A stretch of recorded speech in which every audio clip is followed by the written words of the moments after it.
Pour avoir un panorama plus précis de la situation, il est nécessaire de se pencher un instant sur EDF. En 2007, sont apparus les fournisseurs alternatifs d'électricité. Ne produisant pour la plupart pas le moindre kilowattheure, ces derniers se fournissent directement sur une bourse européenne. Mais ils ne se développaient pas assez vite. Alors, en 2011, fut mis en place un mécanisme, l'Arenh, qui oblige EDF à céder le quart de son énergie nucléaire à un prix inférieur à son coût de revient.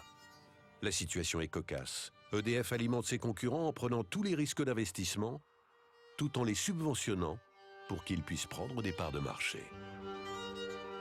Qu'est-ce que c'est que cette asymétrie? Quand ça va bien, c'est pas pour nous, mais quand ça va mal, c'est pour nous. Bien. Merci beaucoup. En janvier 2022, pour contenir la hausse des tarifs, le gouvernement a exigé qu'EDF augmente le volume d'électricité nucléaire qu'il a l'obligation de vendre à ses concurrents. Sauf que les 20 TWh promis ont déjà été vendus. EDF se retrouve contraint de racheter sa propre électricité à un prix de marché proche de 300 € le mégawattheure pour ensuite le revendre à ses concurrents 6 fois moins cher. 15 ans après la libéralisation du marché de l'électricité, le constat est amer. Ni EDF, ni le consommateur, ni même la transition énergétique ne bénéficient de ces mécanismes.